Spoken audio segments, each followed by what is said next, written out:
The first find showed up on a Thursday, tucked inside a bright pink envelope like it was a birthday card.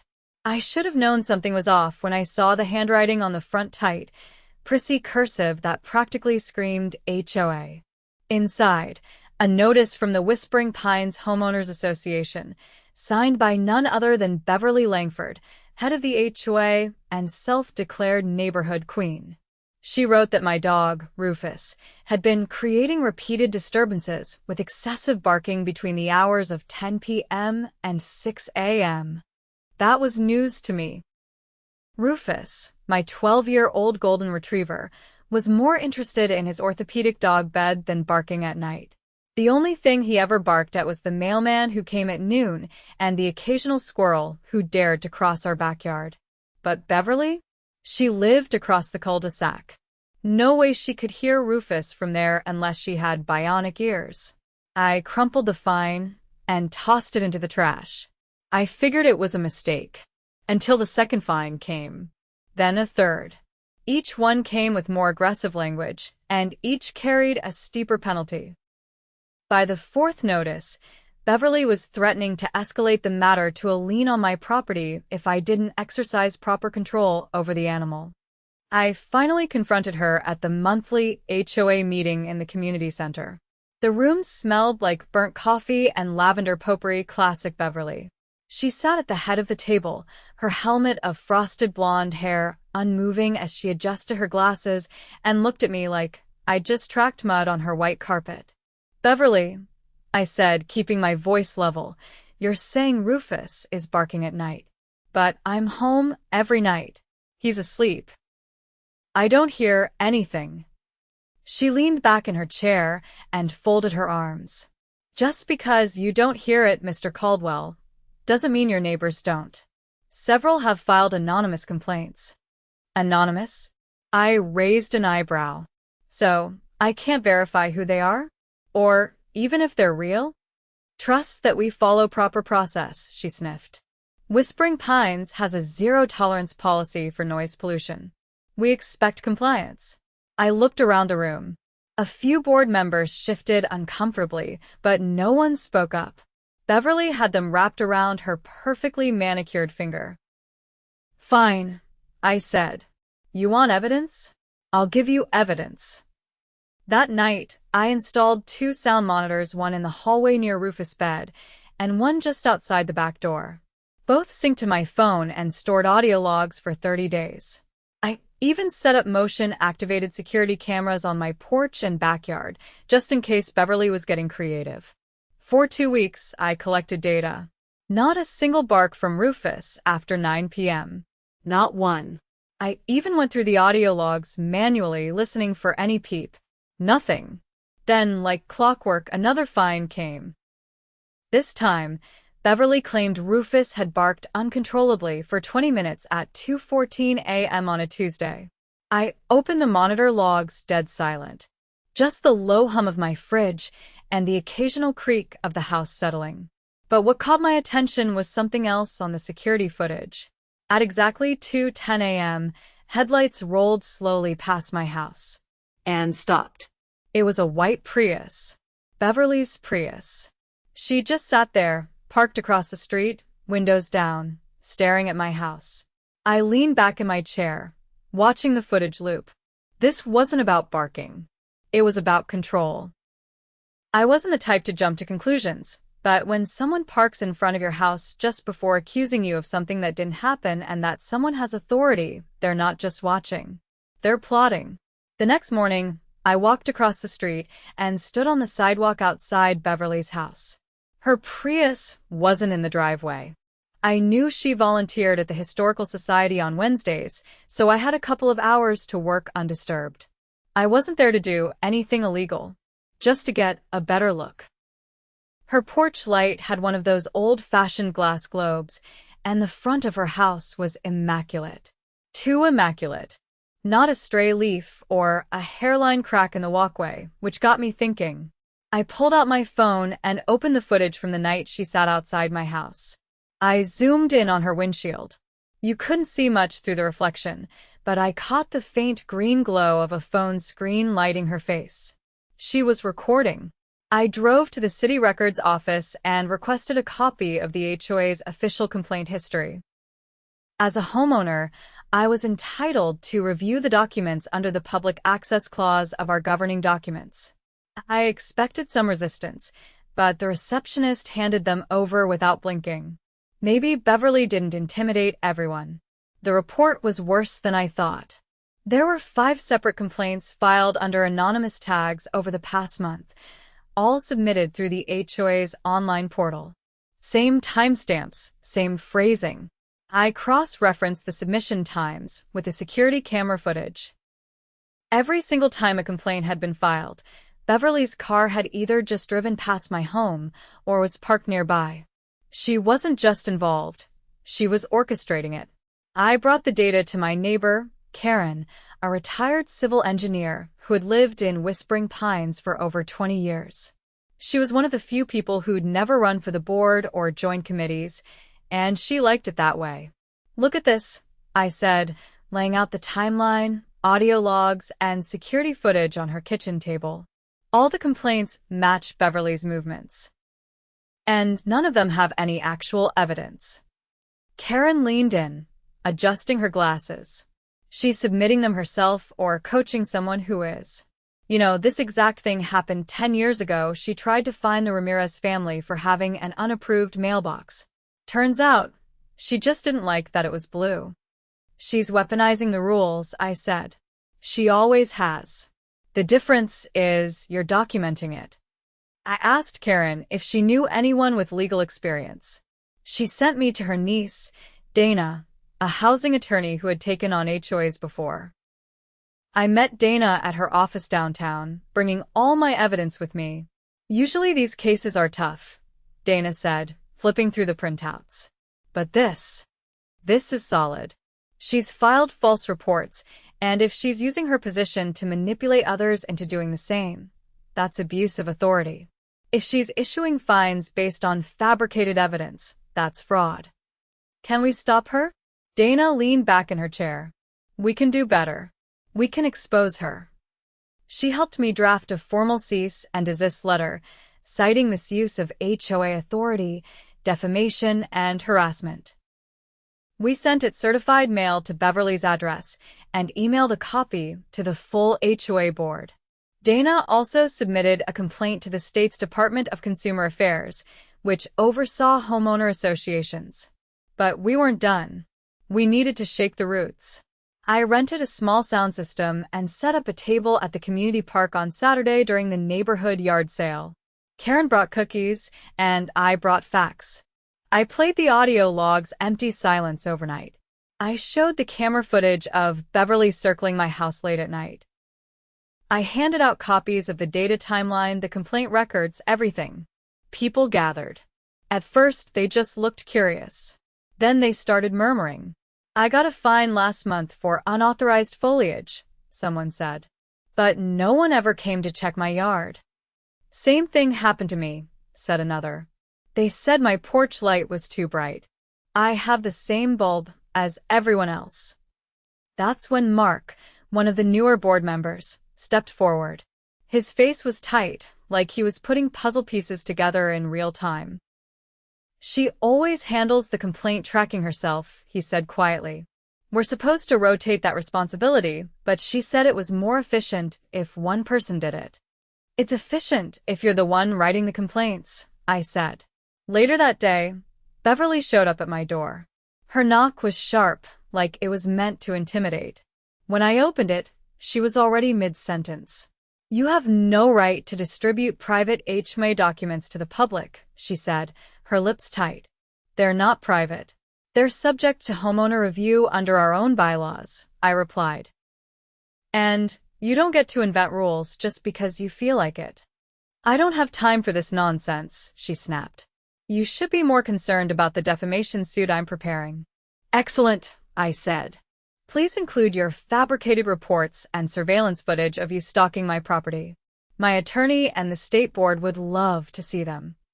She faltered, just a flicker. Then she turned and stormed off.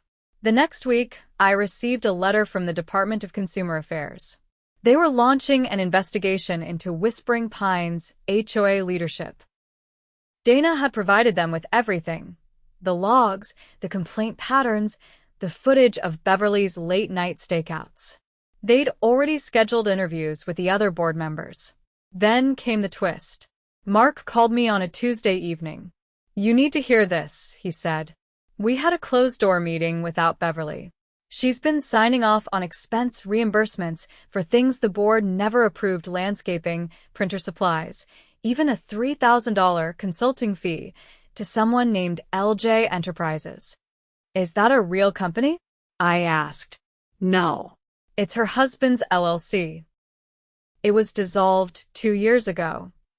That pushed everything into criminal territory. Dana contacted the county's fraud division, and within days, a detective was assigned to the case.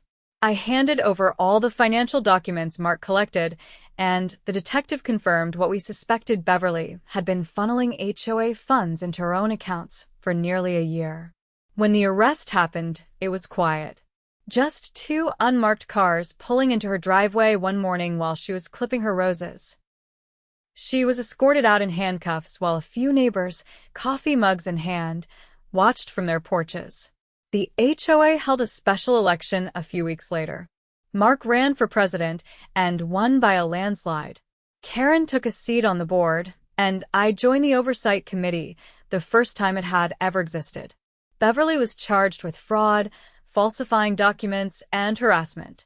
She took a plea deal but lost her home as part of the restitution agreement.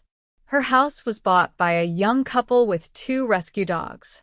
Rufus got along with them immediately, not a bark between them. 2 weeks after Beverly's arrest, the neighborhood was in a strange kind of limbo. Her house sat empty, the blinds drawn like it was ashamed of itself. People walked slower past it now, heads turned slightly, like they were expecting the shutters to twitch or the ghost of her perfume to drift off the porch. Whispering Pines had always been tight-laced, but Beverly's fall cracked it open like a dropped porcelain plate. Everyone was watching each other now, wondering what else had been hidden in plain sight. I didn't expect to hear anything more. The investigations had run their course, or so I thought, until I got a call from Detective Langston. He'd been the lead on Beverly's financial fraud case, and the only officer I'd met who carried a clipboard instead of a laptop. "There's something I need you to see," he said. "You have a minute?" I met him at the city clerk's office, where he laid out a stack of records on the conference table. None of them were about fines or HOA funds. These were property easement documents, some going back nearly 15 years. "Beverly did a lot more than falsify noise complaints," Langston said. "We found forged signatures on several of these. She'd been quietly redrawing property lines on internal HOA maps. Not legally, of course, but enough to establish leverage over homeowners who didn't know better." I scanned the documents. The names on the deeds didn't match the signatures on the transfer authorizations. She'd created her own paper trail. "She used these to pressure people?" I asked. "More than that. She used them to claim parts of people's land as HOA maintained easements. Then she'd fine them for encroaching on common ground if they planted anything too close. We think she did it to at least 7 residents." That explained a lot: the sudden fines people had complained about for mailbox planters, new hedges, even barbecue pits. It hadn't been about aesthetics. It had been about control. "And leverage," Langston continued. "We're opening a separate investigation for property fraud. This one's bigger. She didn't act alone. We already subpoenaed the HOA's former treasurer. He's cooperating." Back in the neighborhood, news traveled faster than any official bulletin. By the time I got home, 2 people had already knocked on my door asking if I'd heard about the forged easements. One of them, a quiet guy named Adam who lived 4 doors down, told me Beverly had threatened to report him for non-compliant fencing because his back gate opened onto a strip she claimed was HOA property. "She said I'd lose access to my alley if I didn't pay for the permit," he said. "I didn't know I could say no." "You can now," I told him. Mark called a special session of the HOA board that weekend open to all residents. We met at the elementary school gymnasium, since the community center still had Beverly's framed photo on the wall, and no one had worked up the nerve to take it down yet. The turnout was massive. Folding chairs packed the room, and people stood along the walls. There was a faint buzz of tension in the air, like everyone was waiting for someone to light a match. Mark stepped up to the microphone. "We're going to be transparent tonight," he said. "We owe you that." He introduced a local real estate attorney, Leah Monroe, who had volunteered to help residents review their property surveys. She explained how to check for easement discrepancies and walked everyone through the process of filing a correction with the county. As she spoke, I noticed a woman near the back of the room scribbling notes furiously in a worn leather notebook. I didn't recognize her, so I wandered over during a break. "Press?" I asked. "Sort of," she said. "I'm working on a report about HOA abuse for a nonprofit audit group. Whispering Pines is the third neighborhood I've looked into this year." I raised an eyebrow. "Third?" She nodded. "It's more common than you'd think. Power structures without accountability breed corruption. But Beverly's case is special. She didn't just bend rules, she created her own ecosystem." I exchanged contact info with her and offered to share the evidence I'd gathered. She agreed to include it in the broader investigation. The more light we shined on this, the better. When I returned to my seat, the conversation had shifted. A woman named Elise, whose backyard shared a fence with Beverly's, stood up and addressed the board. "She told me my compost bin was attracting pests," Elise said. "I got 4 separate notices. But 2 weeks after I removed it, she put in a garden shed right on the same spot on my side of the property line.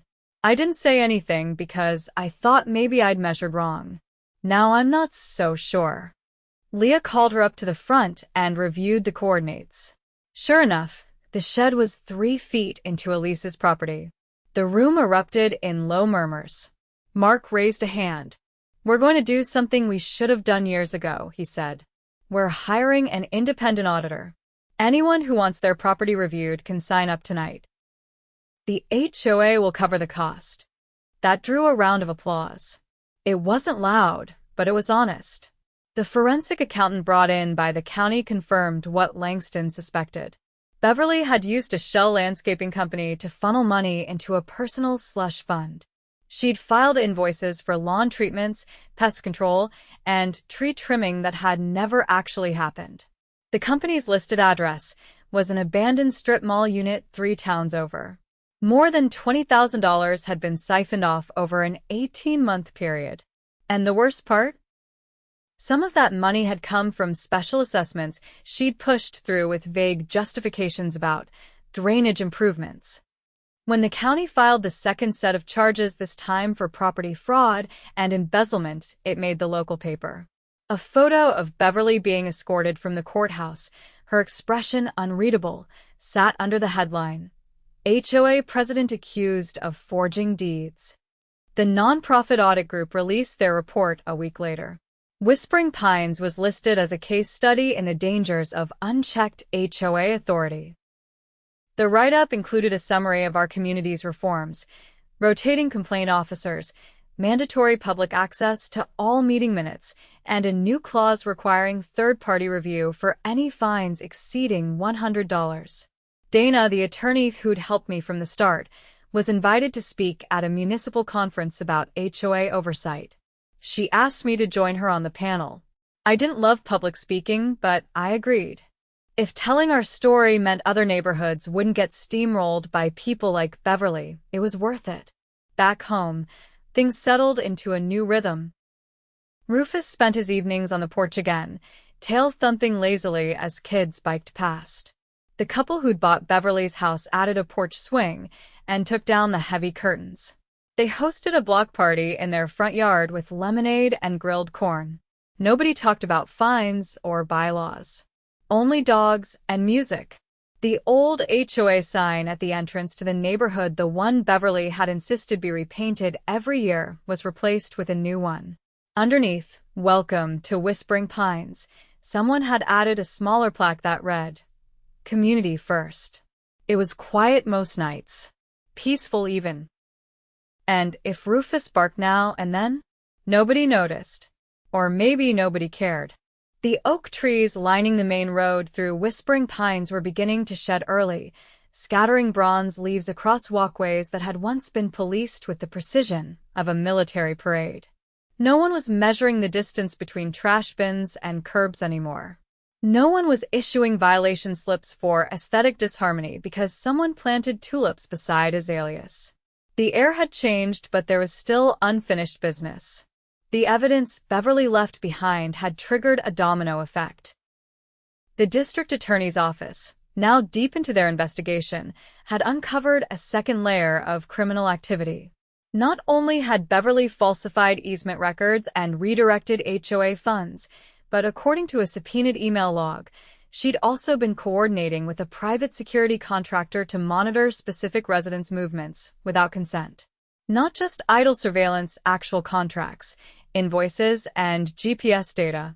Detective Langston called me again, his tone clipped and urgent.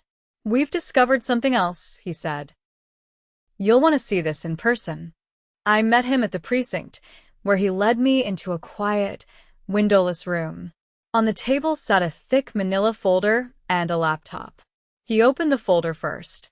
"These are records from a company called Hawk Ridge Solutions. They're licensed for corporate security and property assessments, not residential monitoring. But Beverly hired them under the HOA's name using a discretionary maintenance budget." He slid over a printed invoice. It was dated just 2 months before her arrest and labeled Routine Perimeter Analysis. But the attached documentation told a different story. They installed motion-activated trail cams bordering half a dozen properties, Langston said, tapping the photos. "Including yours."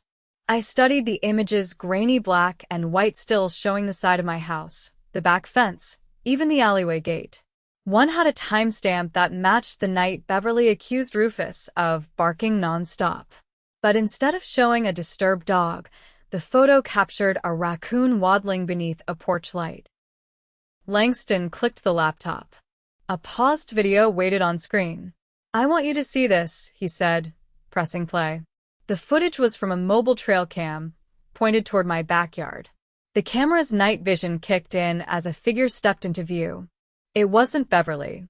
It was a man tall, broad-shouldered, wearing a dark jacket with a Hawk Ridge emblem on the sleeve. He crouched near the fence, planting something into the ground. Then he disappeared. "We retrieved the device," Langston said. It was a portable sound emitter. Emits low-frequency pulses. Almost inaudible to humans, but enough to agitate dogs. I stared at the paused frame of the man disappearing into the shadows.